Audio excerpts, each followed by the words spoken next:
Hello guys, welcome back to the Growth Room Unfiltered. So today we have a very serious topic, which is a brain disorder that is not often talked in our community, which is schizophrenia. Let's talk about it.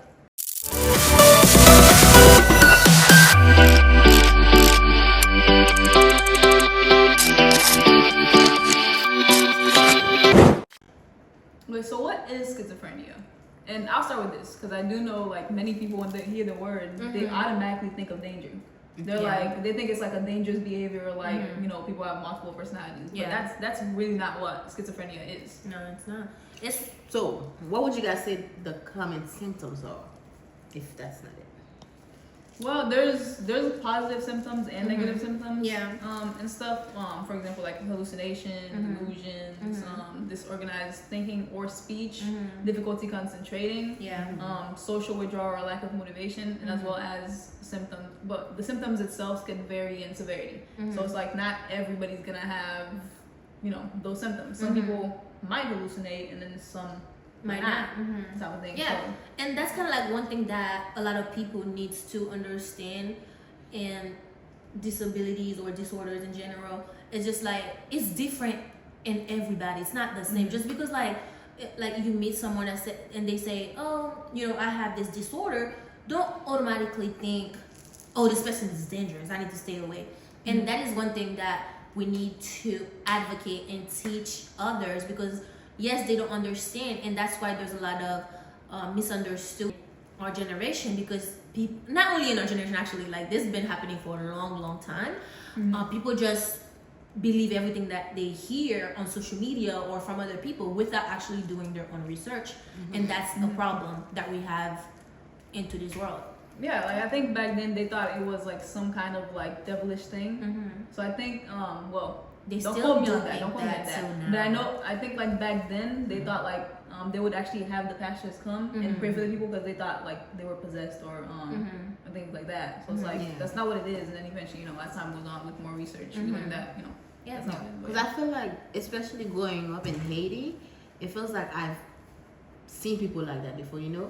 They've been saying, he's coming after me, blah, blah, blah. And then people be like, yeah, you wanted to. It's jab. Yeah. It's voodoo.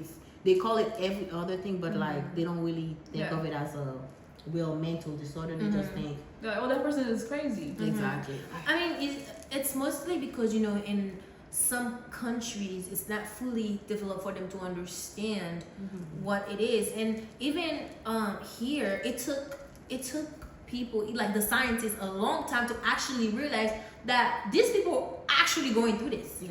You know, after so many research and so many videos and so many, you know, I met people with this disorder and understand it. It's just like sometimes hearing stories about how other people feels like, oh, I can't be around this person, and make them feel small. It's just, you know, hard to hear, you know. So I feel like educating people on this disorder, about this disorder, is very important. Yeah. Yeah. So I do know, like, sometimes people do hear voices. Like, what does it mean when they hear those voices? So, I would say like hearing, okay, so it's different for everybody, like we said before, it's different for everybody. So some people would hear negative thoughts, negative things about themselves or about other people, or they would hear to do something here, to do something there, or they would hear, that's one more thing, like some people with, this disorder can find themselves in a dangerous position. It's not all the time, you know. So yes, they can like hear voices that tells them to do something negative, you know. And I feel like this disorder is manageable with treatment plans and, like, you know, medications if they want to take medications. So yeah, the experience is different with every person. Have any of you guys like dealt with any patients with like those symptoms? Oh yes, me personally, I've worked with people in the mental behavior health department, and I've met a couple of them, and the story alone is like sad, because they'll be telling me how many times they'll hear voices of telling them to, you know, end your life and you're not enough and stuff like that. And it's not just like, oh, I had a thought and I was going through something and I hear something, but it's just like it mentally hurt them to the point where they actually feels like they have to do it. yes, to the point where they like if they don't do it, they can't stop. Okay. So it's an actual will thing where it's like it's not just oh I'm going through something and I feel like hurting myself. Yeah. It never stopped. It never stopped. It never stopped. And I also have a video for you guys to see.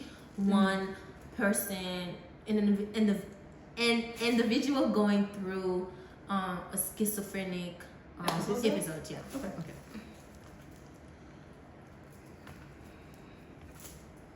People always ask what it's like when my schizophrenia hallucinations talk to me. Honestly, they ask me the same questions nonstop, and then they don't listen to a single thing that I say. It's like arguing with someone who already made up their mind, except they live in my brain rent-free. True. People always ask So what do you guys think about this video that we just watched? Like they leave, it's like they leave there, and they're asking multiple questions a day. Just imagine you sit there and so many questions going on, like in your head. I think that's about sum it up. It's basically like talking to a brick wall, and they're in your mind, so they never stop talking, and then you arguing with them out loud, and your emotions and everything, and then they just like keep talking, and then sometimes they keep repeating the stuff over and over until you do something about it, and usually that results in you hurting yourself. Yeah, that is true. And I wish this was talked about more in our community, which is like mostly in the Caribbean, to be honest, because I feel like a lot of people are not aware of the symptoms, and like most people do believe that, you know, it's which is I feel like for some people with prayers it will work out. Okay. What do you think? I think prayer works. I'm not saying like prayer doesn't work, but it's like in the Bible, it's like, you know, yes, prayer works, but there sometimes certain things there have to be some kind of like treatment plan or a way for like whatever that is to like for you to actually be able to manage it. You can't be like, hey, I have schizophrenia, I'm gonna pray about it. Exactly. I think you can God can help protect you, Manage it. Yeah, in a way. As for it to be like, well, I know there's some pastors out there that just do miracles and they're like, be gone, and then some people say it's gone, but I'm saying like, it's really not like a let's pray about it and it's gonna go away type of thing. Yeah, We for, definitely like, need. manage it. Yeah, for sure. I feel like that's a way to believe in a bigger power. Always help. You get me? Yeah, it Always definitely help helps. manage It's it not- to a point. yeah, Yeah. to a point. Yeah. Okay. So, do you think like people with schizophrenia they could like work, live independently, and like have families and stuff? Definitely. Definitely. I No, feel like definitely. yes, but I know there's some people out there doing it, but it depends on the stage that they're in. Because some people it's so bad that I know for a fact that they've been in and out of mental places, and sometimes it's like they're not fit to be by themselves. Okay. Yeah. Like, Yeah. Yeah. so not everyone, but I think if you have a way to manage it, probably. Yeah, definitely. Because I know probably some people out there doing it, but Yeah. if it gets to a point where it's too bad, you can't really be by yourself Okay. 24/7. I think it's important for them to have like a strong support system. Definitely. So it's like if yes, you know, if you family, go- friends. Yeah, so it's like if you're a family of somebody that does have like that disorders, it's very important to be there for them, help them in whatever way that you can. But yeah, like it really does depend on the stage of like where they're at with that. But they can definitely have a life. They can try to, Yeah. you know. And they're not always in that state. Like there's, I met this patient one time, and I think like first time I met her, she like just smacked me, which you know, it's funny now, but then like the next time I came in, she literally came and gave me a hug. She was like, "I'm sorry I did that. Like the voices in my head told me to do it." And I'm like, at that time I didn't know like too much about like the like studied and stuff or disorder. Yeah, like I've studied it, but it's like I've never seen it happen to me type of thing. So it's like so that happened. But I was Exactly. Watching it face to face. it's different, and I was just like, wow, like I was kind of like, I'm not gonna say I was scared of her, but I was like, okay, I'm gonna keep my distance. Oh, no, I'm But then scared. okay, I'm Not all of them, but last time I went there, one of them looked at me and was like, "What are you looking at?" I was like, "Nothing." Oh. Look at me one more time. I went. I was out the door in a second, and they're like, "You wanna go?" I'm like, "No." No, it's like you should definitely be aware of your surroundings, type of thing. But it's like seeing her come back and give me a hug. I was a little, hesitant for the hug, but I'm like, oh, like she was so calm, and like we've been chill ever since. So I'm okay. Yeah, but it's like be aware of your surroundings, but you don't necessarily have to be scared of that. When you work in that department, it's like, no, don't be 5 feet. Like it's they're not 100% there, so you can't really blame them. So it's up to you to protect yourself and the others. If you know they have that thing, and then you're just like, oh, I'm just gonna sit next to you, they can randomly talk to you like that, and you just go like. I think that's why it's very important to know what their trigger is.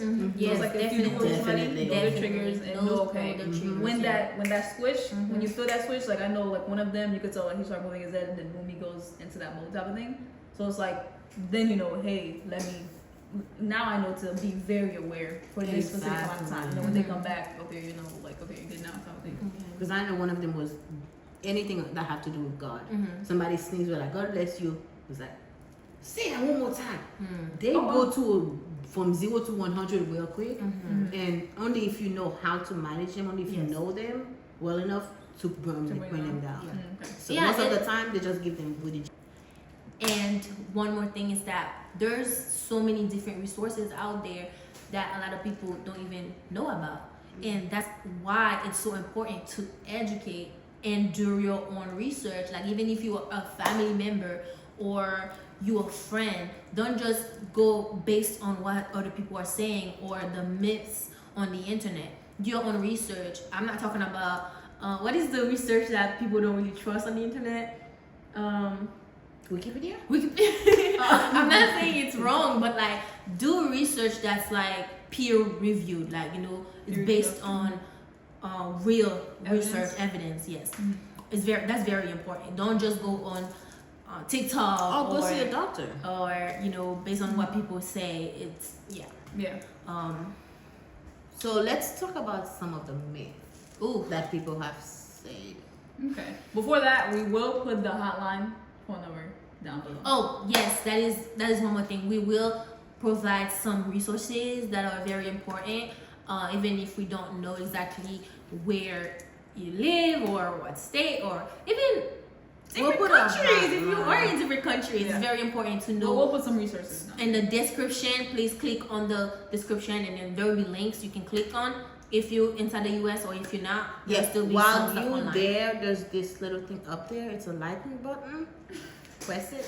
Make sure you like the video. Alright. Okay, let's talk about this little myth. Okay. So what are some myths? They have mentioned about people having multiple personality. That's actually a completely different disorder. Yeah, it's called I don't remember the exact name. No, that's not. No, it's actually called multiple personality disorder. It's totally different from schizophrenia. Yeah. And a lot of people don't realize that. Because I don't know why some people, certain disorder, the moment you talk about it, they think, ooh, dangerous. Or, Is it really that I want to have multiple personality? No. There's the ways that you could be like you could switch based off like who you're around, but like when it comes to like them, they actually switch. Like you are still you. You just change this off who you're around. Because I think we all like we're not just like the way I'm with you guys. I'm not with like a stranger or like adults and whatnot. Like this is just something that we do. But like when it comes to like that disorder, multiple personality disorders, they actually like switch. That's like two different people. Oh, like they'll dress differently. Like I watched a show about it. That they'll like dress differently. They'll talk differently. They might even have like different accents and stuff like that. So it's like they're actually different. They are like they can have like 6 different people in their head. Yeah. Oh, it's in the same body. I watched a movie. Actually, one of my classes in college, they made us watch a movie about a person. I think it was the main character in the movie. She had different personality disorders, and like seeing it through her. We're talking about schizophrenia. Yes. Okay, let's go back to yeah, that. that is so true. Maybe in another video, like comment down below if you want us to. Talk about multiple personalities. Yes, but that's a myth about schizophrenia that people do believe it's people have multiple personalities, but that's just a myth. Okay, do you guys think people with this disorder are dangerous? Not all of them. They could show dangerous or not dangerous. They could show symptoms where they can hurt themselves and others, but that doesn't necessarily mean that They're dangerous. Yeah. So why would you guys consider that if it's not dangerous? Would you they leave them need by a themselves? better treatment plan and better resources or a better support system.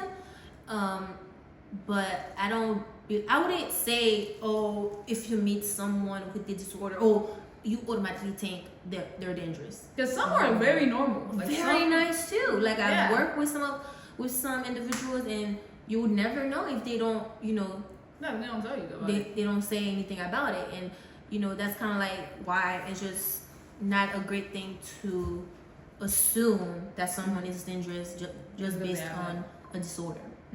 Okay, some of them, they don't even know what's going on with them. They just automatically think bad parenting.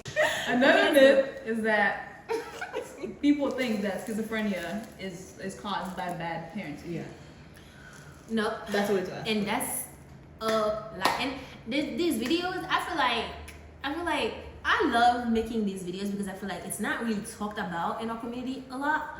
And yes, a lot of people in this country That's why it learn would have been about good if we did it in Creole. yeah, they learn about these disorders, but like for example in the Caribbean community, a lot of us don't know. They don't teach us this, and I feel like that's why I love making these videos, because it's great to educate others about these type of disorders and how to support individuals, because it happens. It doesn't matter if you're Caribbean, if you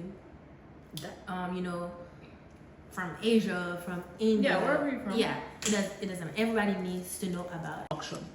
All right, how can friends and family support someone living with this condition? First, you do gotta listen without judging. Get to know them, what the triggers are. Learn, do your research, like we talked about earlier. Peer review. Now I know sometimes you have to pay for some peer review journals. Also, if you're in let school, me it's free. stop Yeah. this for me. We are not doctors. We don't give medical advice. This is all opinion and allegedly. And like experiences and Do studies. your own research. Yeah. And if you have, if you have someone or a loved one with schizophrenia, please, go see a medical experience licensed doctor. Do not self diagnose yourself. Exactly. Based on what we say. Or based on ChatGPT too. Don't do that. Because I know a lot of people also do that. So no. Be patient during difficult periods. Definitely.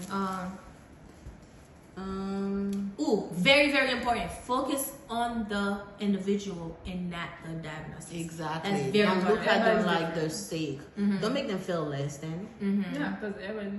Yeah, we are very equal. And also, one important thing, definitely ask them what would make them feel uncomfortable, or like, how can you be there for them? Yeah, how can you help without making them? it feel like you just here with them just to take care of them, or like they're like a sick person. Don't be walking around them like eggshell, tiptoeing around them. Yeah. Make them Don't- feel sick. Yeah. Like, don't make them feel like a burden. Yes. Because that would be a trigger. Like, Yeah. don't And then they do that. won't feel as comfortable to come to you or Exactly. something like that. Because then they're gonna be like, you don't think you're gonna judge me and stuff like that. All right, so this is a very, very important point, and that will be our last point for this episode and podcast today. I hope you really enjoyed this podcast, and if you think we should talk about any other conditions or disorders, please comment them down below. And yeah, so stigma is like something huge, and especially for this disorder, stigma can lead to isolation And discrimination. Yeah, definitely. People might not want to get help because they Oh want my to feel goodness. Yes. That's a huge one. Yes. Especially if you Or think they're dangerous, like they're like people don't think I'm dangerous, so it's like, Yeah. alright, go and seek help. But if you do have the disorder, please seek help. yes, and you don't have to From feel medical before it gets like, worse. yeah. and you don't have to feel like, oh, I don't want to talk to people because they're going to judge me. And you don't have to. Just talk to your doctor. That's literally their job. Exactly. Just talk to your therapy. Get someone that can actually be there for you. If you don't want to, but I would definitely say find someone you can trust and someone someone close to you. You know, that you can talk to. Definitely, but you don't have to share it like with everyone. Go post it on Instagram like, hey, I have that. You don't have to, but you know. Yeah. And if you want to too, go ahead. Oh yeah, definitely. If you want to find a group. And I love watching videos. Facebook has some good groups. Like yes. Oh yes, very important. Yes. Definitely. And if I love people that educate orders. Yes, educate me. Like, let me know how I can support you. How I can be there for you. How I can. I know like it's different for everybody, but knowing certain things, you know, would help others to be educated and how they can help and support. So that's very important. Like, I love when people share on social media their symptoms or you know what's helping them. You know, that's how very they get important. through it. And yes. you know. But also don't use social media too much, just because sometimes they might misrepresent whatever it is. Definitely. Because because I like on TikTok, because I do know like some people will like try to make skits and this and that like about certain things. Like, don't take that as like, oh, this is like how everybody that has schizophrenia, or like some symptoms are worse than others. And, you know, and some people that are making those videos, they're not educated about that topic, so don't use them as something like that. That is true. Alright, so guys, what is one thing that you learned today that you didn't know? I learned how to pronounce schizophrenia. This is a very hard word, and mind you guys, this is not our first Okay, let's language. say it slow. Ready? Schizophrenia. Oh, we got it. Hey, yes. I really do feel like more people should be educated on this topic about on this disorder. Because just because you're not going through it, that doesn't mean you should be about it. Don't be ignorant. That's the word. Thank you so much. Don't be ignorant. Like, you know, I don't have it. I don't have to know about it. Like, no, it could be. It could have been you. Yeah. But I think I'm saying that it could have been anybody. Like, keep in mind that somebody's going through it and they have loved ones, and try to put your shoes and just be an empath in this world. But for me, what I learned, I don't necessarily think I learned something, but I think it was a great refresher, and to be able to remember the stuff that like about the topic for the disorder, schizophrenia and whatnot. So that was it going. Okay. Well, guys, if you learned anything today, and if you have a loved one going through this situation, to this condition, you can comment down below what you do to help and educate other people. You can educate us. And educate us too. Educate us too. We can always learn more. Yes. You're never too young, you're never too old to learn, and we're learning every day, every single day. So anything that you have, comment down below, and we'll be sure to answer. And thank you on 137 subscribers. Let's get to 200. And also, we want to welcome back our producer. We gave him, guys. I need you guys for a round of applause. We gave him a raise. I know you guys were saying $1 was too little. So much. I know you guys were saying $1. We gave him. I need a. We gave him a 25 cents raise. I know. Instead of $1, he's getting paid $1.25. He was so happy. But we love you. Thank you so much for all you do. We love you, and remember, he's using the Haitian game right now, so he can record it. So, producer, thank you, man. We thank you, y'all, for real. And we have 100 subscribers. 137. And 30. Families, guys, we are families. Hey, we love you guys so much, and don't forget to like, share, and subscribe. We can have more families. We welcome everyone. I'm already seeing audiences, all that. Anyways, we'll see you guys next week. Have a good one, guys. Bye. Love you. Watch the game.